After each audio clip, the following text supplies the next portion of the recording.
ele era Deus, e sendo o próprio Deus, homem, ele dedicou horas e horas, noites inteiras em oração. E nós, quanto mais? Jesus nem tinha muito tempo, às vezes sequer para comer, mas ele não trocava uma hora de refeição por uma hora de oração. Temos um irmão nosso chamado Pavel Goia. Um pouco da sua história está relatado num livro intitulado Um Milagre Após o Outro. Ei, pensa uma mensagem maravilhosa.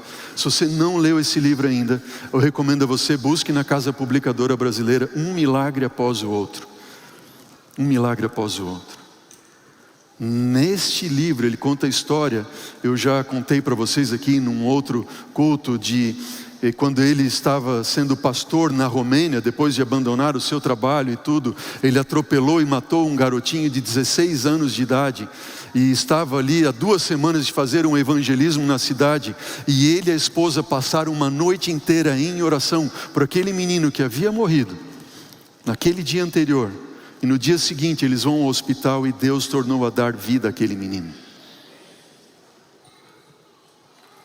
Você consegue imaginar isso? Pavel Goia, quando ele se converteu, o seu coração se voltou verdadeiramente a Jesus, ele assumiu um compromisso com Jesus, de nunca sair de casa, sem passar tempo de qualidade com Jesus, a ponto de sair com medo. Ele tinha que sair em paz com Deus, de que Deus havia estado com ele, que ele estava com Deus, e agora podia cumprir com as suas tarefas do dia. Sabe o que aconteceu? Ele diz, conta Pavel, que a partir daquele dia, ele nunca mais havia colocado despertador para despertar, porque ele se apegou a uma palavra de Jesus, de Deus, que está na Bíblia, no livro de Isaías, capítulo 50, versículo 4, que diz: o Senhor Deus me desperta todas as manhãs, para que eu ouça. Isaías 50, versículo 4.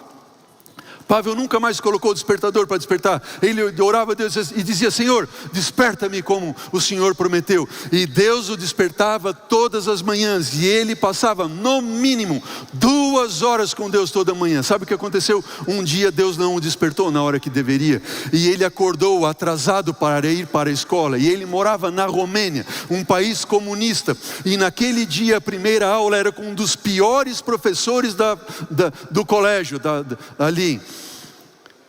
E ele acordou e disse assim: mas e agora? Se eu não for, eu posso ser repreendido, eu posso perder o ano, eu posso isso, um professor ruim e tudo mais. Eu tenho que ir. Senhor, desculpa, mas hoje não vai dar tempo. Não, Pavel não fez isso. Pavel, ele foi buscar a Deus em oração, e mesmo com a alma angustiada com o compromisso que ele tinha no colégio, ele ficou 2 horas na presença do Senhor, até que ele teve paz no seu coração. Eu penso comigo mesmo, eu tenho que aprender com Pavel Goia.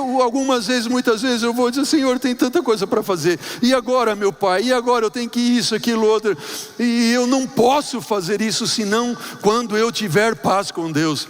E Pavel ficou 2 horas ali. Então ele foi para o colégio, e quando chegou na sala de aula, os amigos olharam: como é que você sabia que o professor não vinha hoje e ficou doente?